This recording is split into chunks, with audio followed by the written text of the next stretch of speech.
উপস্থিত মুসল্লিয়ানে কেরাম, আমরা পাখিদের জীবনের বিভিন্ন দিক সম্পর্কে জানছিলাম, যেটার মধ্যে আমাদের জন্যে আল্লাহ রাব্বুল আলামিন কিছু শিক্ষা রেখেছেন। শুধুমাত্র পাখি নয়, কোরআনে কারিমে আল্লাহ রাব্বুল আলামিন যে সমস্ত প্রাণীদের কথা আমাদেরকে জানিয়েছেন, সেই প্রাণীগুলো সম্পর্কে আমরা জানছিলাম। আমরা সবাই জানি যে এখন আরবিতে কোন মাস চলছে, আপনারা জানেন? আরবিতে কোন মাস চলছে? রবিউল আউয়াল। রবিউল আউয়াল আমাদের জন্য একটা ঐতিহাসিক মাস। এই মাসেই রাসূলুল্লাহ সাল্লাল্লাহু আলাইহি ওয়াসাল্লাম দুনিয়াতে এসেছেন এবং দুনিয়া থেকে বিদায় নিয়ে চলেও গেছেন। যদিও জন্ম মৃত্যু এই বিষয়গুলো সম্পূর্ণ আল্লাহ রাব্বুল আলামিনের কাছে, এক্ষেত্রে মানুষের নিজের ইচ্ছার কোনো ভূমিকা নাই। এজন্য ইসলাম জন্মদিন পালন করাকে বা ইসলামে মৃত্যু দিবস পালন করার কোনো আদেশ বা কোনো হুকুম রেওয়াজ কোনো কিছুই নাই। ইসলাম এটাকে উৎসাহিতও করে না। আমাদের সমাজে জন্মদিন পালনের বিশাল এক প্রবণতা এখন আমাদের মধ্যে শুরু হয়েছে। বাচ্চাদের জন্মদিনের ক্ষেত্রে দেখা যায় অনেক অভিভাবকরা, অনেক নামাজি মানুষ, সমাজের অনেক ভালো মানুষ বাচ্চাদের জন্মদিন পালনের প্রবণতা তাদের মধ্যেও আছে না নাই? অনেক পরিবারে এই প্রবণতা আছে এবং অনেক পরিবারই দেখা যায় যে একেবারে খুব ঘটা করে উৎসব করেই বাচ্চাদের জন্মদিন পালন করা হয়। এটা করবেন না। কেন করবেন না? যেহেতু ইসলামে এই ব্যাপারে কোনো নির্দেশনা নাই, এজন্য করবেন না। আপনি একজন মুসলিম, আপনার দায়িত্ব হচ্ছে অনর্থক কাজগুলো থেকে বেঁচে থাকা। জন্ম হোক যথা তথা, কর্ম হোক ভালো, এটা হচ্ছে আমাদের আদর্শ। জন্ম এটার তারিখ নির্ধারণ করে রাখলে, এ ব্যাপারে উৎসব পালন করলে আসলেই তেমন কোনো ফায়দা নাই। কোনো উপকার কি আছে? বাচ্চার কোনো উপকার হবে? আর এখন তো দেখা যায় বিশেষ করে একটা ট্রেন্ড চলে এসেছে, স্পেশালি ইয়ং জেনারেশন যারা আছে, জন্মদিন পালনের নামে মাথার মধ্যে ডিম ভাঙে, মুখের মধ্যে বিভিন্ন রকম পাউডার ছিটিয়ে দেয়, বিভিন্ন রকম এমন কাজ কারবার করে যেই কাজগুলোর দ্বারা যাকে উৎসব পালনের নামে এই জন্মদিন পালন করার জন্য, যার জন্মদিন, তার বিরাট কোনো ক্ষতি হয়ে যাওয়ার আশঙ্কাও থাকে। নিছক দুষ্টামির ছলে, নিছক একটা বন্ধুত্বের দাবিতে তার উপর এই যে এই ধরনের কাজগুলো করা হয়, এটাও ইসলাম সমর্থন করে না। তো জন্মদিন পালন করা এটা যদি এত গুরুত্বপূর্ণই হতো, বা এই জন্মের দিনটা যদি এত নির্ধারিতই হতো, তাহলে আমাদের চেয়েও অনেক বেশি ঘটা করে সাহাবায়ে কেরাম পালন করতেন। রাসূলুল্লাহ সাল্লাল্লাহু আলাইহি ওয়াসাল্লামের ইন্তেকালের পরেও অনেক বছর সাহাবায়ে কেরাম দুনিয়াতে ছিলেন। সর্বশেষ 100 হিজরি পর্যন্ত সাহাবায়ে কেরামের দুনিয়াতে থাকার অস্তিত্বের প্রমাণ পাওয়া যায়।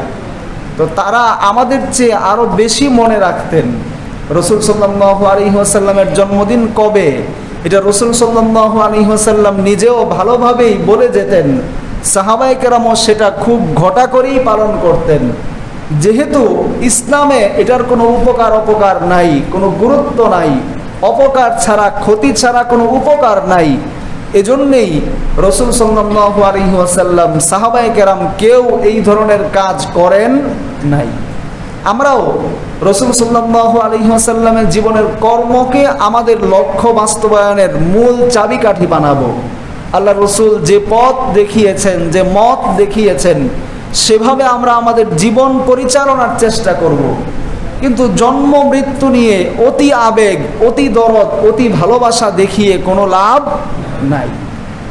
দেখবেন প্রকৃত অর্থে যারা প্রকৃতভাবেই ভালোবাসে, কোনো একজন মানুষকে প্রকৃতপক্ষে মন থেকেই যারা ভালোবাসে, তারা তার জন্মদিন মৃত্যুদিন নিয়ে এত লাফালাফি করে না, এত বেশি লাফালাফি তারা করে না। তারা বরঞ্চ ওই মানুষটার আদর্শকে নিজের মধ্যে ধারণ করে। এটাই হচ্ছে প্রকৃত ভালোবাসা। জন্ম মৃত্যু নিয়ে লাফালাফি করা এটা মূলত প্রকৃত ভালোবাসার বহিঃপ্রকাশ নয়। আল্লাহ তাআলা আমাদের বোঝার তৌফিক দান করুন। আমাদের দেশে রাষ্ট্রীয়ভাবেও এই দিন ছুটি ঘোষণা করে রাষ্ট্রীয়ভাবেও পালন করার আয়োজন গ্রহণ করা হয়েছে।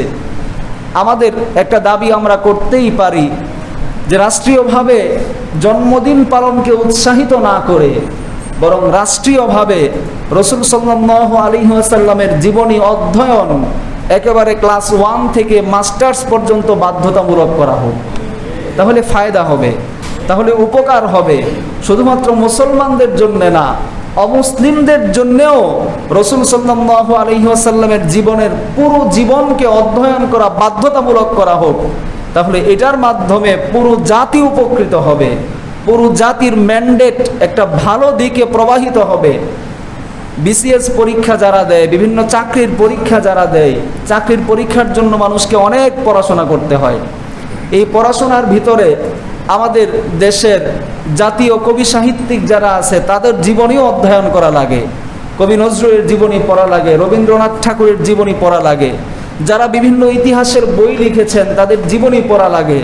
জন্ম সাল, মৃত্যু সাল থেকে শুরু করে তিনি কোনো একদিন কোনো এক স্থানে বিশ্রাম করেছেন সেই জায়গার নামও মুখস্থ রাখা লাগে। এভাবে পড়াশোনা করা লাগে না? বিস্তারিত তার জীবনের সব কিছু মুখস্থ রাখতে হয়, মাথার মধ্যে রাখতে হয় কোনো একটা জায়গায় ভালো কিছু করার জন্যে। আপনাদের কাছে আমার প্রশ্ন, জীবনী অধ্যয়ন কেন করানো হয় এটা কি আপনারা জানেন? মূল উদ্দেশ্য কি? কবি নজরুলের জীবনী অধ্যয়ন করানো হয়, মূল উদ্দেশ্য কি? মূল উদ্দেশ্য হচ্ছে তার জীবনের যে আদর্শ আছে, তার যেই লেখা আছে, লেখার ভিতরে তার জীবনের মূল যেই থিমটা আছে এটা যেন জাতির লোকদের মধ্যে প্রবাহিত হয়। এটাই তো মূল উদ্দেশ্য। আর না হয়তো তারা মারা গেছে, তাদের জীবনী পড়ে লাভটা কি? তো রাসূল সাল্লাল্লাহু আলাইহি ওয়াসাল্লামের জীবনীকেও যদি এভাবে প্রত্যেকটা জায়গায় অধ্যয়ন করাটা বাধ্যতামূলক করা হতো, আল্লাহর রাসূল সাল্লাল্লাহু আলাইহি ওয়াসাল্লামের জীবনী সম্পর্কে যে আমাদের দেশের মাথা যারা আছে, বিশেষ করে বিসিএস ক্যাডার যারা হয়, প্রশাসনে যারা যায়, পররাষ্ট্রের দায়িত্বে যারা যায়, বিভিন্ন উচ্চপদস্থ কর্মকর্তারা, তারা এই চাকরির পরীক্ষার সুবাদে যদি আল্লাহর রাসূল সাল্লাল্লাহু আলাইহি ওয়াসাল্লামের জীবনীটা তাদের অধ্যয়ন করা থাকতো, তাহলে ইসলাম সম্পর্কে আমাদের সমাজে যে ভুল ধারণার প্রচলন আছে এটা থাকতো না, বরং ইসলামের একটা বিশুদ্ধ ধারণা তাদের মনের মধ্যে তৈরি হতো। রাসূল সাল্লাল্লাহু আলাইহি ওয়াসাল্লাম সম্পর্কে একটা ভালো ধারণা, সুধারণা আমাদের সমাজের উচ্চপদস্থ মানুষগুলোর মনের মধ্যে তৈরি হতো। আর তাদের নিজেদের মধ্যে দুর্নীতি, ক্ষমতার অপব্যবহার, চুরি, ডাকাতি এই ধরনের খারাপ অভ্যাস থেকে ফিরে থাকা তাদের জন্যও সহজ হতো। আমরাও সুন্দর একটা সোনালী সমাজ পেতাম। তো এটা আমরা দাবি করতেই পারি।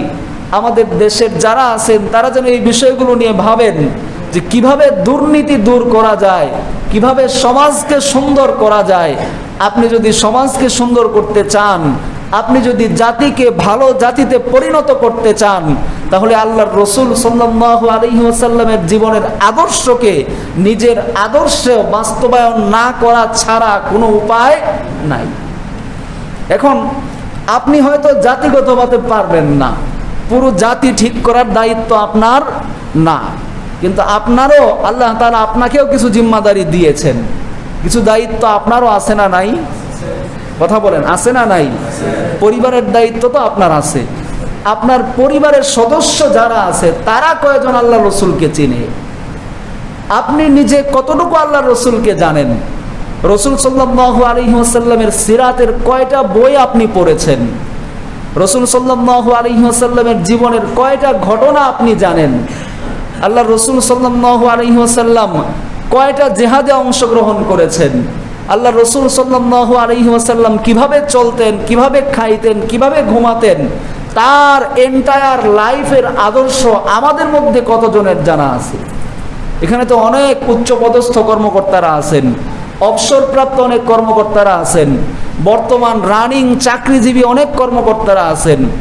অনেক পড়াশোনা আপনি আপনার জীবনে করেছেন, কিন্তু আপনাকে যদি প্রশ্ন করা হয় বিশ্ব মানবতার মুক্তির দূত, যিনি মানুষকে মুক্তির পথ দেখিয়েছেন, মানবতাকে যিনি মানুষের সামনে উপস্থাপন করেছেন, মানুষকে নিজের জীবনের অর্থ বোঝাটা যিনি প্রকৃত অর্থে মানুষের সামনে তুলে ধরেছেন, সাদা কালোর ভেদাভেদকে যিনি পুরো দুনিয়াব্যাপী তুলে ধরেছেন, যিনি মানবতার জয়গান পুরো জীবন জুড়ে গিয়েছেন, ওনার জীবনের কয়টা দিক আপনি জানেন?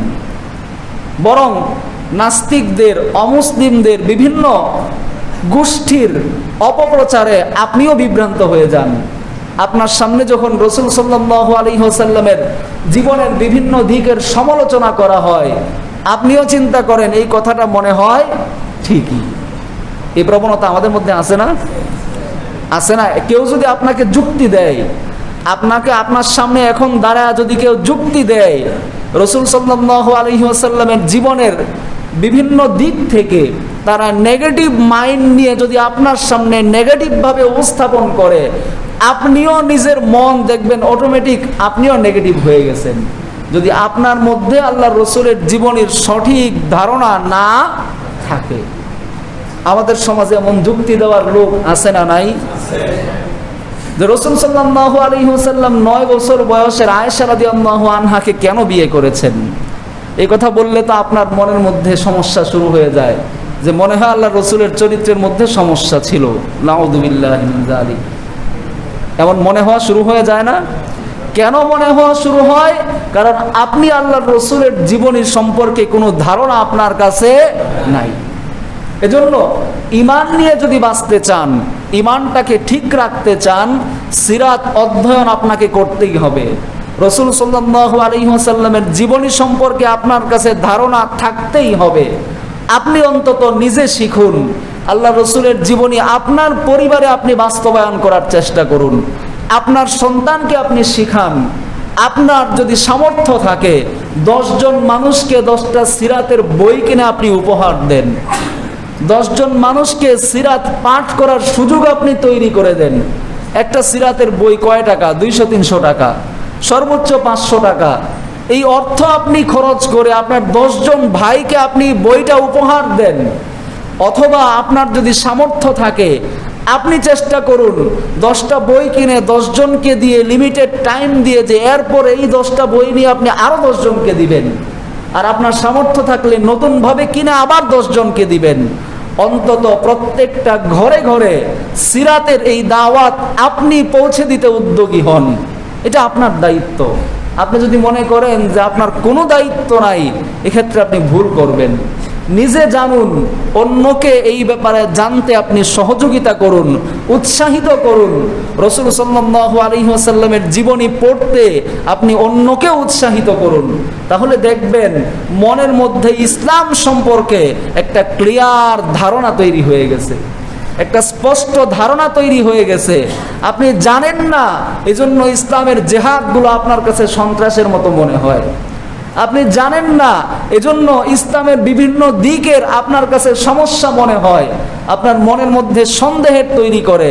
কিন্তু আপনি যদি প্রকৃত অর্থেই ইসলামের সৌন্দর্য সম্পর্কে জানতেন, তাহলে আপনার মধ্যেই সমস্যা তৈরি হতো না। এজন্য আপনি চেষ্টা করুন আপনার জায়গা থেকে। আমরা আমাদের জায়গা থেকে ছোট্ট বাচ্চাদের জন্য একটা আয়োজনও করেছি। এখানে আমি বারবার বলেছি, এখনো বলছি, আমাদের মূল উদ্দেশ্য হচ্ছে এই কচি মনের মধ্যে মুহাম্মদুর রাসূলুল্লাহ সাল্লাল্লাহু আলাইহি ওয়াসাল্লাম সম্পর্কে একটা ধারণা দেওয়া, আর কিছুই না, আর কিচ্ছু না। আল্লাহর রাসূল কে ছিলেন, কেমন ছিলেন, তার আচরণ কেমন ছিল, জীবনী কেমন ছিল, এইটা সম্পর্কে আপনার বাচ্চা ছোট থেকে জেনে যখন বড় হবে, এখন যেই পড়াটা সে পড়বে এটা তার আজীবন মনে থাকবে। তার জীবনে এটা একটা সুখময় স্মৃতি হয়ে থাকবে। তার জীবনে এটা একটা ভালো স্মৃতি হয়ে তার হৃদয় পটে আঁকা থাকবে, যে আমি ছোটবেলায় যখন ক্লাস 5-এ পড়তাম, যখন ক্লাস 4-এ পড়তাম, যখন ক্লাস 8-এ পড়তাম, তখন আমাদের মসজিদের একটা আয়োজন, সিরাতের আয়োজনে আমি অংশগ্রহণ করেছিলাম। তার মনের মধ্যে এটা দাগ কাটা থাকবে। এজন্য আপনি অংশগ্রহণ করান। আপনি অন্তত আপনার ঘরেই এক সেট বই রাখেন। কেন রাখবেন? সে যদি আজকে না পড়ে, আজকে সে পড়তে পারে না, কখনো না কখনো সে পড়তে পারবে। তার পড়ার যখন সুযোগ হবে তখন যেন সে এটা পড়তে পারে। সে যেন আল্লাহর রসুলের জীবন সম্পর্কে তার মধ্যে ধারণা থাকে। আর না হয়তো বড় হলে যখন কচি গাছ থেকে যখন বড় হয়ে যাবে, কাদামাটি যখন শুকিয়ে যাবে, তখন তাকে চাইলেও আর সাইজ করতে পারবেন না। কিন্তু কাদামাটি যখন কাদামাটি থাকবে, তখন এই কাদামাটিকে আপনি যে কোনোভাবে এটাকে মডিফাই করতে পারবেন, যে কোনোভাবে এটাকে আপনি মডিফাই করে ঠিক করে নিতে পারবেন। ছোটদের মনের মধ্যে সুখ স্মৃতিগুলো কিন্তু তারা ভুলে না। এজন্য আমি বারবার বলি, মসজিদে যখন বাচ্চারা আসবে এমন কোনো আচরণ বাচ্চাদের সাথে কখনো করবেন না যেন আপনার ব্যাপারে একটা বিরূপ ধারণা নিয়ে সে মসজিদ থেকে চলে যায়। এটা আপনি কখনোই করবেন না, কারণ তার এই কচি মনের এই আচরণের কথা আজীবন তার মনে থাকবে। এখন যারা যুবক আছে, অনেকে আমার কাছে এসে বলে যে ছোটোর সময় মুরব্বীরা আমাদেরকে ধমকাইতো, আমাদেরকে ধমক দিয়ে মসজিদ থেকে বের করে দিত। তাদের মনের মধ্যে এই স্মৃতিগুলো এখনও দাগ কাটা আছে, তার মানে তারা এগুলো ভুলে নাই। আজকের যে বাচ্চাগুলো মসজিদে আসে, তাদের জন্য আপনারা চাইলে কিছু সুখ স্মৃতির ব্যবস্থা করতে পারেন। এখানে বাচ্চাদের জন্য কিছু কম্পিটিশনের আয়োজন করেন, চকলেটের ব্যবস্থা করেন। আমি বারবার বলেছি, আগে অনেকবার বলেছি, এক বক্স চকলেটের দাম কত, কয় টাকা দাম, 200-300 টাকা দাম। চকলেট রেখে দিবেন, তার মনের মধ্যে একটা সুখ স্মৃতি আজীবন সেটা বহন করবে। যে কোনো মসজিদে দেখি নাই, আমাদের মসজিদে নামাজ পড়তে গেলে মুরব্বীরা আমাদেরকে চকলেট দিত। তার মনের মধ্যে আজীবন এই সুখের স্মৃতি তার জন্য দাগ কাটা থাকবে। এজন্য আমাদের ভবিষ্যৎ প্রজন্মকেও সিরাত পড়তে আগ্রহী করুন, এই জীবনে অভ্যস্ত করুন। আপনারা বিরক্ত হয়ে যান, বাচ্চাদেরকে নিয়ে কাজ করা এটা কঠিন। দুষ্টামি বাচ্চারা করবে না তো করবে কারা? আপনারা দুষ্টামি করবেন, আপনারা দুষ্টামি করবেন। 50, 60, 70 বয়স হয়ে গেলে মানুষ দুষ্টামি করে। বাচ্চারা যেই কাজ করে, এই কাজ যদি আপনারা করেন, তাহলে মানুষ কি বলবে? মানুষ কি বলবে? পাগল বলবে, যে বয়স হয়ে গেছে এখনো কোনো কিছু ঠিক হইল না। তো তাদের বয়সই তো এটা দুষ্টামি করার। এই জন্য আপনি তাকে বুঝান, 1 বার 2 বার 5 বার বুঝান, আপনি বুঝাইলেও বুঝবে না, কারণ এটা তার বুঝার বয়সই না, এটা তার বুঝার বয়সই না। কিন্তু আপনার আচরণটা তার কাছে আজীবন স্মৃতি হয়ে থাকবে। আপনি তাকে কিভাবে বুঝালেন এটা সে ভুলবে না। আপনি তাকে ধমক দিয়ে বুঝাইছেন, নাকি মাথায় হাত দিয়ে বুঝাইছেন, নাকি মেরে বুঝাইছেন, না বকা দিয়ে বুঝাইছেন, এটা তার মনে থাকবে, এটা সে ভুলবে না। এজন্য এই ব্যাপারগুলো আমাদের ভাবা উচিত। বাচ্চাদেরকে আপনি আজকে যা শিখাবেন, ভবিষ্যতে এই এলাকার জন্য তারা সেটাই বাস্তবায়ন, তারা প্রতিফলন ঘটাবে। আজকে যদি আপনি তাদেরকে রাসূল সাল্লাল্লাহু আলাইহি ওয়াসাল্লামের জীবনী পড়িয়ে অভ্যস্ত করে বড় করতে পারেন, বড় হলে আল্লাহর রসুলের জীবনী তাদের বুকে ধারণ করার জন্য আপনাকে বারবার বলতে হবে না। ছোটবেলা থেকে তারা যেটা শিখে বড় হয়েছে, ওই আদর্শেই তারা তাদের জীবন গড়তে উৎসাহিত হবে। আপনি যদি আজকে তাদেরকে মসজিদে সুযোগ করে দেন, আজকে মসজিদে আসলে তাদের সাথে ধমক রাগ না করেন, সুন্দর ব্যবহার করেন, হাসি মাখা কথা তাদের সাথে বলেন, ভবিষ্যতে এই বাচ্চাগুলোই যখন সমাজের নেতৃত্বে আসবে, তারা যখন সমাজটাকে লিড করবে, তারা দেখবেন পরবর্তী প্রজন্মের জন্য এর চেয়ে সুন্দর ব্যবস্থাপনা তারা গ্রহণ করবে। কারণ তারা জানবে আমাদের জন্য আমাদের সমাজ ব্যবস্থাটা উপযুক্ত ছিল, আমরা সুযোগ পেয়েছি, তো আমাদের পরবর্তী প্রজন্মকেও আমরা সুযোগ তৈরি করে দেব। এটাই সিস্টেম। কিন্তু আপনি এই বাচ্চাগুলোকে যখন ইসলাম বিমুখ করেন, তাদের পুরো সিস্টেমের মধ্যে ইসলামের শিক্ষা খুব যৎসামান্য আছে, একেবারেই কম। যেই শিক্ষাটা তার ঈমান রক্ষা করার জন্য যথেষ্ট না, যেই শিক্ষাটা তাকে জাহান্নামের আগুন থেকে বাঁচাতে যথেষ্ট না, যেই শিক্ষাটা তার নৈতিকতার মানদণ্ডে উত্তীর্ণ করতে যথেষ্ট না, এখন আপনি তার অভিভাবক হিসেবে, সমাজপতি হিসাবে, সমাজের দায়িত্বশীল হিসেবে তাকেই জাহান্নাম থেকে বাঁচাতে, নৈতিকতার শিক্ষা দিতে আপনার কি কোনো দায়িত্ব নাই? আপনার কি কোনো ভূমিকা রাখার প্রয়োজন নাই? অবশ্যই আছে। আল্লাহ তাআলা আমাদের বুঝার তৌফিক দান করুন। আল্লাহ রাব্বুল আলামিন যেন আমাদের ভবিষ্যৎ প্রজন্মকেও সুন্দর একটা পরিবেশের মধ্যে বড় হওয়ার তৌফিক দেন। আপনি এই সুযোগ পান নাই, আপনার জীবনে হয়তো এই সুযোগ ছিল না, তখন সিস্টেমটাই এমন ছিল না, কিন্তু এখন যারা আছে আপনি চাইলে তো তাদের জন্য সুযোগ করে দিতে পারেন। যদি আল্লাহ তাআলা আপনাকে তৌফিক দেন, সুযোগ করার চেষ্টা আপনি করেন, আর আপনার জন্য সুযোগ থাকে, কেন আপনি করবেন না? কেন করবেন না? আল্লাহ তাআলা আপনাকে সুযোগ দিয়েছেন, অবশ্যই এটা করাও আপনার দায়িত্ব এবং কর্তব্য। আল্লাহ তাআলা আমাদের বুঝার তৌফিক দান করুন। তো রবিউল আউয়াল মাসে কেবলমাত্র জন্মদিন আর মৃত্যুদিন নিয়ে লাফালাফি করা বা এই বিষয় নিয়ে উদযাপন করা, এটাই কেবলমাত্র আমাদের আদর্শ না, বরং আমাদের আদর্শ হচ্ছে আমাদের জীবনে মুহাম্মাদুর রাসূলুল্লাহ সাল্লাল্লাহু আলাইহি ওয়াসাল্লামের জীবনীকে ধারণ করা, পুরো জীবনকে আমাদের জীবনে বাস্তবায়ন করার চেষ্টা করা। মৃত্যুদিন, আমরা অনেকে আমাদের বাবার মৃত্যুবার্ষিকী, মায়ের মৃত্যুবার্ষিকী, অমুকের মৃত্যুবার্ষিকী, তমুকের মৃত্যুবার্ষিকী অনেকে উদযাপন করে। একদিন, সারা বছর কোনো খবর নাই, বাবার জন্য একদিন আপনি ঘটা করে দোয়ার আয়োজন করলেন, কি লাভ হবে? আমাকে একটু বুঝান, কি লাভ হবে? আপনি আমাকে নিয়ে যান, এখান থেকে ছাত্র যারা আছে তাদেরকে নিয়ে যান, খতম পড়াইলেন, সাথে কিছু হাদিয়াও দিলেন, লাভটা শুধু আমাদের এইটুকুই হইল, এর বাইরে আর কোনো লাভ হইল না। আপনি আপনার বাবার জন্য দোয়া আপনি নিজে করবেন। আমি বহুবার বলেছি, আমাকে যদি আপনি ধরে পিটান যে আমার বাবার জন্য আপনি দোয়া করবেন আর কাঁদবেন, আমার চোখ দিয়ে পানি আসবে। ভাই, এটা আপনি কেন বুঝেন না? বাবা কি আমার মারা গেছে না আপনার মারা গেছে? কথা বুঝেন নাই? বাবা মারা গেছে কার? আপনার। তো দোয়া আমি করলে কি লাভ? দোয়া তো আপনার করতে হবে। আপনি যতটুকু জানেন ততটুকুই করবেন। আপনি কিছুই জানেন না, শুধু আল্লাহর কাছে বলবেন, আল্লাহ আমার বাবাকে আপনি মাফ করে দেন। আমি হাজার দোয়া করলে যতটুকু ফায়দা হবে না, আপনি শুধু দুহাত তুলে আল্লাহর কাছে যদি এতটুকু বলতে পারেন, আল্লাহ আমার বাবাকে মাফ করে দেন, এটার দ্বারা অনেক বেশি ফায়দা হবে। আমি হাজারবার বললেও যে ফায়দা হবে না। আমারটা 50-50 হইতেও পারে, নাও হতে পারে, কিন্তু আপনারটা 100% হবেই, গ্যারান্টেড। আপনার বাবার জন্য আপনার দোয়া কবুল হবেই, কোনো সন্দেহ নাই।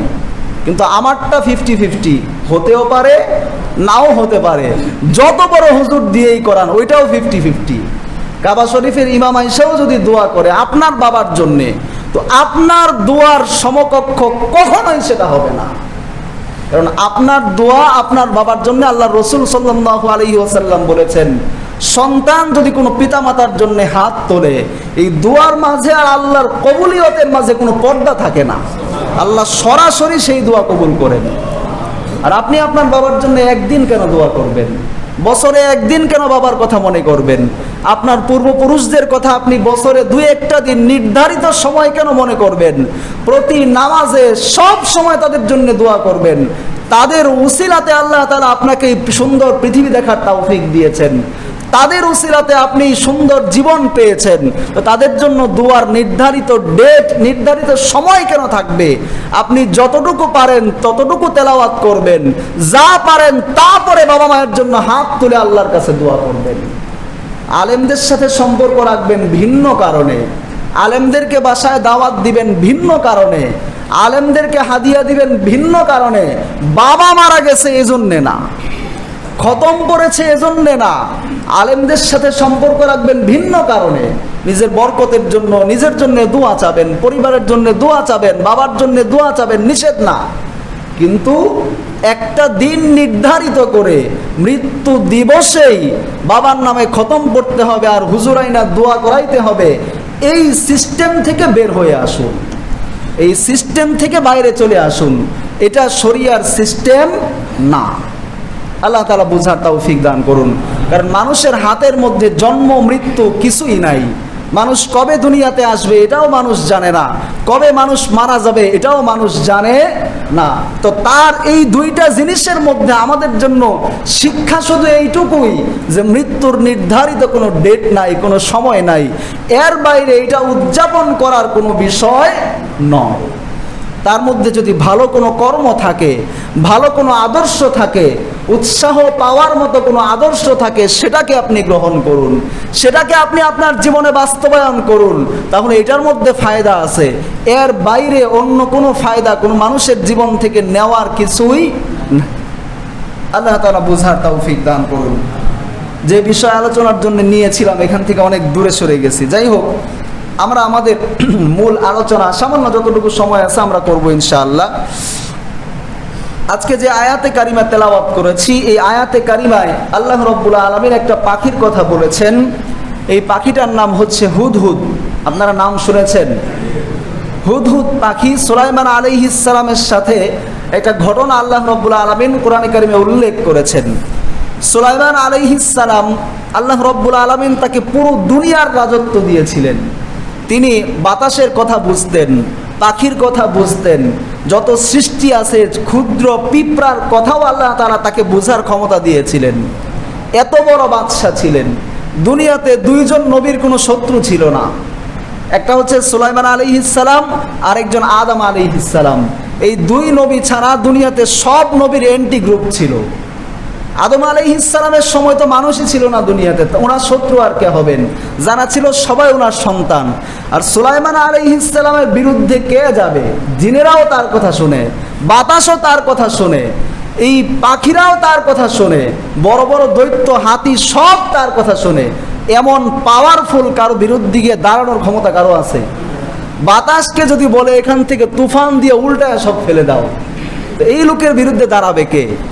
আল্লাহ তাআলা ওনাকে এত ক্ষমতা দিয়েছিলেন, এত প্রভাব প্রতিপত্তি দিয়েছিলেন। তারপরেও ওনার আচরণ কেমন ছিল? উনি কিন্তু আল্লাহর কাছে দোয়া করেছেন, রব্বি আউজিআনি আন আশকুরা নি'মাতাকাল্লাতী আন'আমতা আলাইয়া ওয়া আলা ওয়ালিদাইয়া ওয়া আন আ'মালা সলিহান তারদা। আল্লাহু আকবার। ক্ষমতাশীলদের জন্য এখানে শিক্ষা আছে। সুলাইমান আলাইহিস সালামের মতো ক্ষমতাধর ব্যক্তি দুনিয়ার শুরু থেকে এ পর্যন্ত আর কেউ আসে নাই, কিয়ামত পর্যন্ত আর কেউ আসবে না। যত ক্ষমতা আল্লাহ উনাকে দিয়েছিলেন, এমন ক্ষমতা আর কাউকে আল্লাহ তাআলা দুনিয়াতে দিবেন না। তিনি দোয়া করেছেন, আল্লাহ আউজিআনি, আপনি আমাকে তৌফিক দেন, আন আশকুরা নি'মাতাকাল্লাতী আন'আমতা আলাইয়া, যেই নিয়ামত আপনি আমাকে দিয়েছেন আমি যেন এই নিয়ামতের শুকরিয়া আদায় করতে পারি। সুবহানাল্লাহ। কি বিনয়, কি বিনয়! আর আমাদের সমাজের নেতারা একটা কাউন্সিলর বা একটা মোটামুটি একটা পোস্টে যাইতে পারলে মনে করে হামসে বারা কোন হে, আমার চেয়ে বড় আর কে, আমাকে ঠেকায় কে?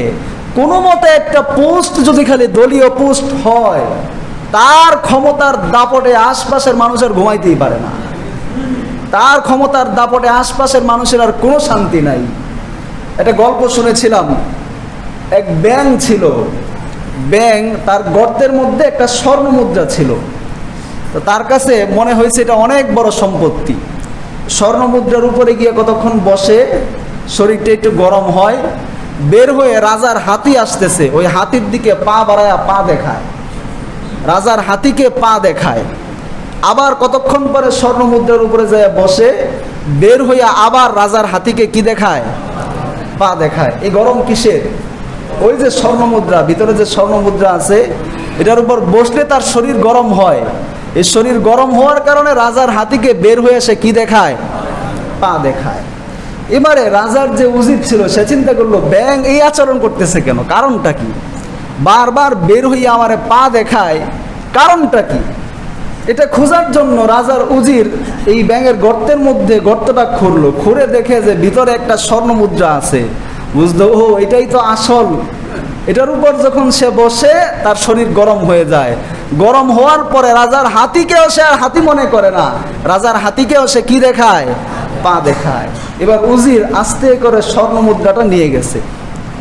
নিয়ে যাওয়ার পর ব্যাঙ পাটা দেখায়া ঘরের মধ্যে আসছে, আইসা তো দেখে আর স্বর্ণ মুদ্রা নাই।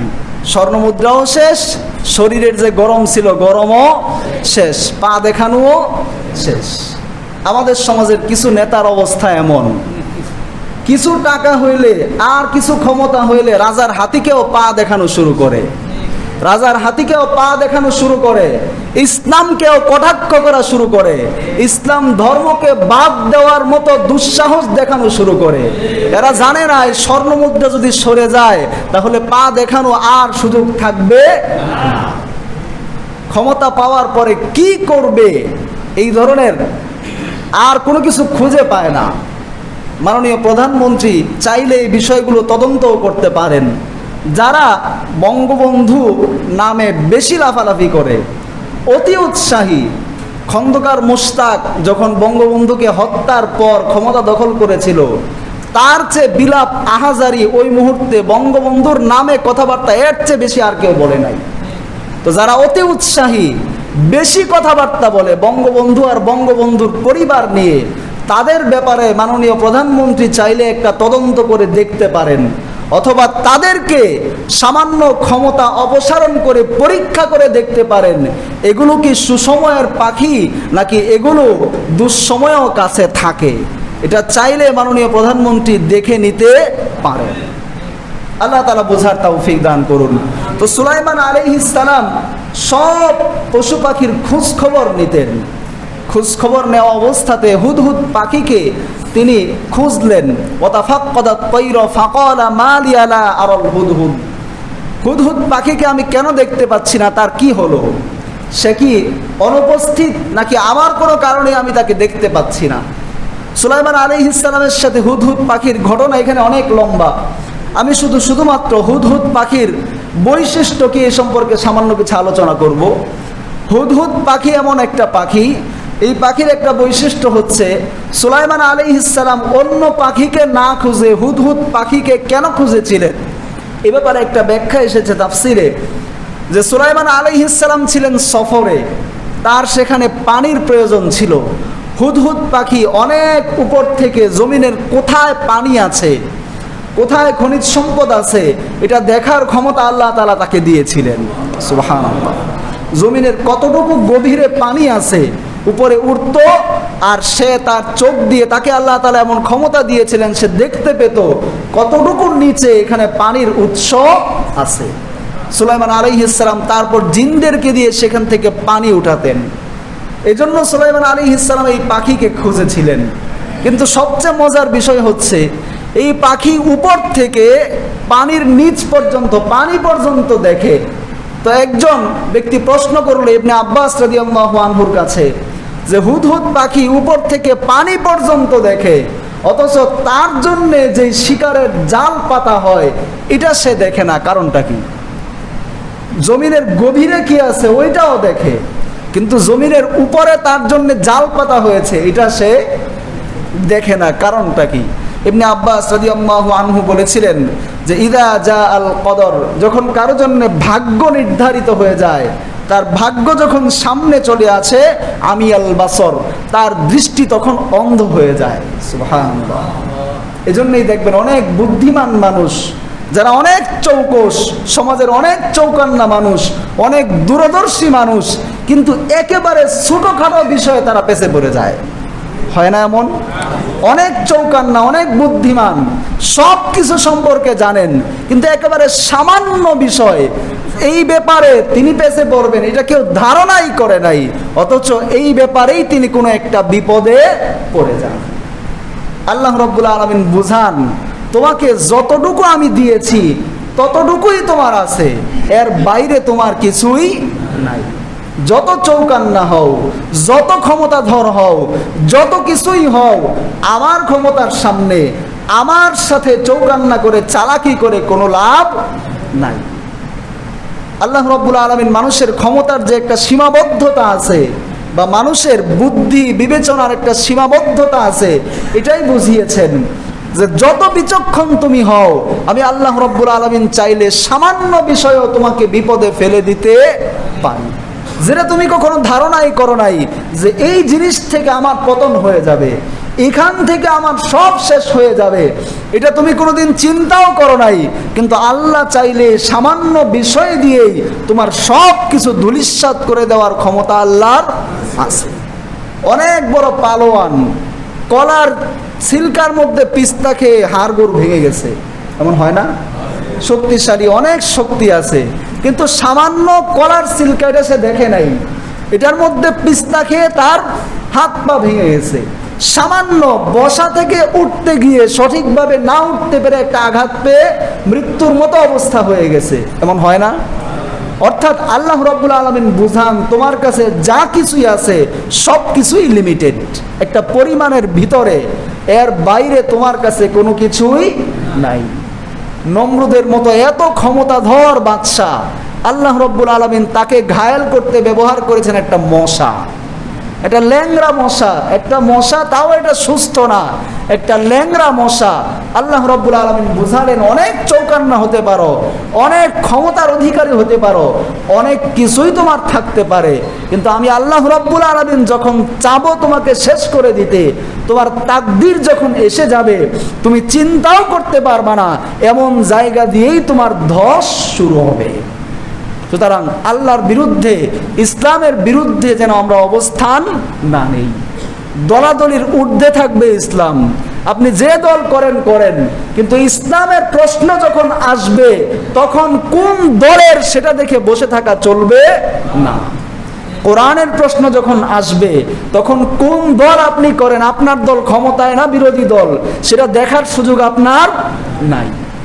যখন রাসূল সাল্লাল্লাহু আলাইহি ওয়াসাল্লাম সম্পর্কে কোনো প্রশ্ন আসবে তখন আপনি কি করেন সেটা দেখার আপনার দায়িত্ব না, বরং সব কিছুর ঊর্ধ্বে উঠে এই বিষয়গুলোর পক্ষে দাঁড়ানোই আপনার দায়িত্ব এবং কর্তব্য।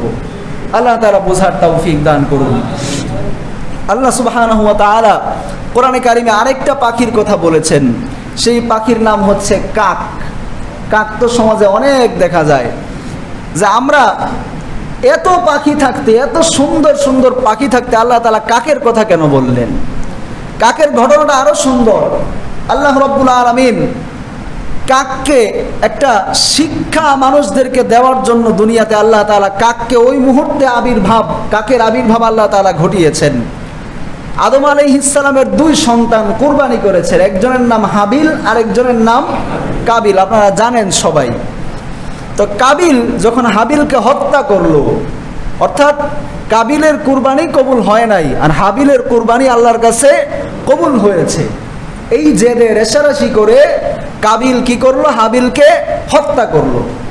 হত্যা করার পর এবার সে চিন্তা করলো, এই লাশটাকে আমি কি করব, এটাকে কিভাবে আমি কি করব, এটার ব্যবস্থাপনা কি, এটা সে তখন বুঝতে পারে নাই। সে কারণ মানুষ এর আগে দুনিয়াতে আর কোনো মানুষ মারা যায় নাই, সেটাই প্রথম মানুষ হত্যা ছিল, এজন্য তার মগজ এটা ধরতেছিল না যে এখন আমি কি করব।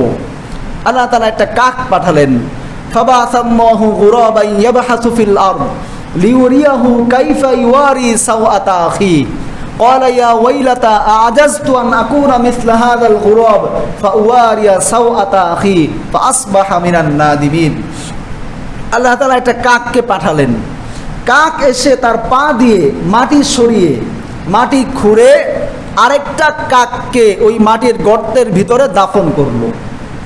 কাবিল যখন এটা দেখলো, দেখে সে বুঝে ফেললো যে আমার ভাইকে, আমার মৃত ভাইকে যাকে আমি হত্যা করেছি, তাকে মাটি এভাবে গর্ত করে এভাবেই চাপা দিতে হয়। সুবহানাল্লাহ। একটা কাক দিয়ে আল্লাহ তাআলা মানুষকে শিক্ষা দিলেন। সেখান থেকেই মানুষের দাফন কার্য, যেভাবে মানুষকে মাটি চাপা দেওয়া হয়, দাফন করা হয়, আর পৃথিবীর এই সুন্দর নিজামকে আল্লাহ তাআলা এই জন্যে এইভাবে একটা কাকের মাধ্যমে আল্লাহ তাআলা শিক্ষা দিয়েছেন। সে তখন লজ্জিত হলো যে একটা কাকের মাথায় এত বুদ্ধি, সে উপস্থিত বিচক্ষণতার সাথে তার আরেক স্বজাতি ভাইকে এভাবে মাটি খুঁড়ে মাটির ভিতরে দাফন করতে পারলো, আর আমি এটা বুঝলাম না।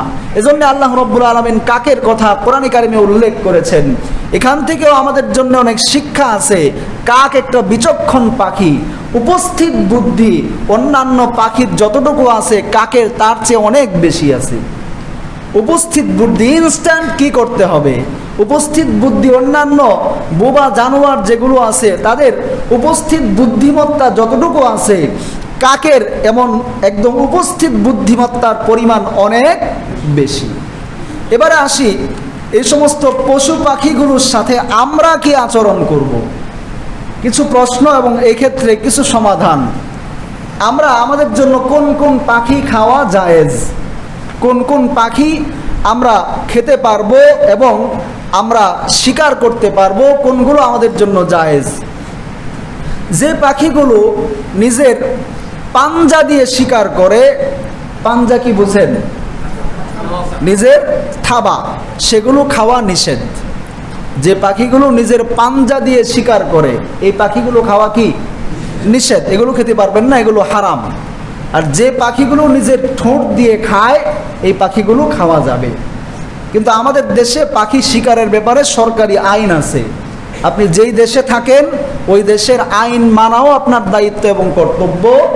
আপনার জন্য ইসলামে হালাল থাকলেও, সুযোগ থাকলেও, যেহেতু সরকারিভাবে নিষিদ্ধ, বিশেষ করে শীত মৌসুমে অতিথি পাখি শিকার করা আপনি শিকার করতে পারবেন না। আল্লাহ তাআলা বুঝার তৌফিক দান করুন। তারপর আপনি পাখি পালন করা, কোনো পাখিকে খাঁচার মধ্যে বন্দি রাখা, এটা করা যাবে কিনা? যে পাখিগুলো জন্ম থেকে একটু দুর্বল হয়, স্বাভাবিকভাবে একটু দুর্বল হয়, যেই পাখিগুলো খাঁচার মধ্যে থেকেই বড় হতে অভ্যস্ত, অর্থাৎ বাহিরে উড়াউড়ি তারা পছন্দ করে না। এমন স্বভাবের কিছু পাখি আছে যেগুলো অনেক সময় জেনেটিক্যালি পরিবর্তনই করা হয় এমনভাবে যে এগুলো গাছপালায় বাইরে উঠতে পারবে না, বরং এগুলো খাঁচার মধ্যে বন্দি থাকতেই স্বাচ্ছন্দ্য বোধ করে। এমন পাখিকে আপনি পালার জন্য ঘরে রাখতে পারবেন, তবে শর্ত হচ্ছে খাবার দাবারে তাকে কোনো ধরনের কষ্ট দেওয়া যাবে না। তবে যে পাখি মুক্ত আকাশে উড়ে, এমন পাখিকে বন্দি করে রাখা যাবে না। যেমন রাসূল সাল্লাল্লাহু আলাইহি ওয়াসাল্লামের একজন সাহাবী দুইটা পাখির বাচ্চা ধরে এনেছিলেন।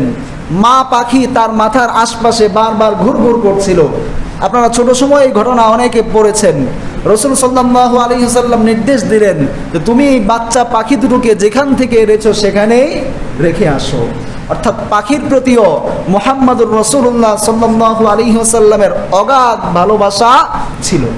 তবে যে পাখিটা ছোট থেকেই অভ্যস্ত, এই পরিবেশেই সে তাকে মানিয়ে নিয়েছে এবং এভাবেই তার জন্ম, এই পাখিকে আপনি খাঁচায় সৌন্দর্যের জন্য পালন করতে পারবেন, কিন্তু তার যেন কোনো কষ্ট না হয়, খাবারে কষ্ট না হয়, এই ব্যাপারে আপনাকে সর্বোচ্চ দৃষ্টি রাখা লাগবে।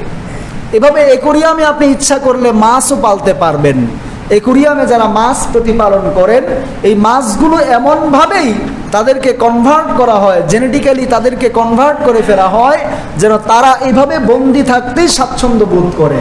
তো এই মাছগুলোকেও যদি আপনি খাবার দেন, খাবারের কষ্ট না দেন, তাহলে এগুলো লালন পালন করতেও কোনো সমস্যা নাই। এবার পাখির বিষটা, অর্থাৎ পাখির যেই পায়খানা আছে, এটা কোনটা পাক কোনটা না পাক। যে পাখি আপনার জন্য খাওয়া হালাল এবং উড়তে পারে, কয়টা শর্ত বলেন না, কয়টা শর্ত? দুইটা শর্ত। যে পাখি খাওয়া হালাল এবং কি করতে পারে, উড়তে পারে, এমন পাখির বিষটা হালাল। অর্থাৎ এটা যদি আপনার জামায় লাগে, জামা নাপাক হবে না, বরং এটা সহই নামাজ পড়তে পারবেন, কোনো অসুবিধা নাই। যে পাখি খাওয়া হালাল কিন্তু উড়তে পারে না, যেমন হাঁস মুরগি খাওয়া হালাল কিন্তু উড়তে পারে না, উপরে উঠে অনেক দূরে যেতে পারে না, এই পাখির বিষটা নাপাক। এটার বিষটা কি নাপাক। যেখানে লাগবে ধুয়ে পবিত্র করে পরিষ্কার করে তারপর পবিত্রতার কাজগুলো করতে হবে, এগুলো নাপাক হিসেবেই গণ্য হবে। শর্ত হচ্ছে দুইটা, যেগুলো উঠতে পারে এবং যেগুলো খাওয়া কি হালাল। এই পাখিগুলোর বিষটাতে কোনো সমস্যা নাই। এবং পাখির প্রতি আপনার যতটুকু সম্ভব আপনার পক্ষ থেকে কোনো প্রাণী, কোনো পশু, কোনো পাখিকে আপনি কষ্ট দিবেন না। ইচ্ছাকৃতভাবে আপনি কাউকে কষ্ট দিবেন না। আল্লাহ রাব্বুল আলামিন আমাদের বুঝার তৌফিক দান করুন।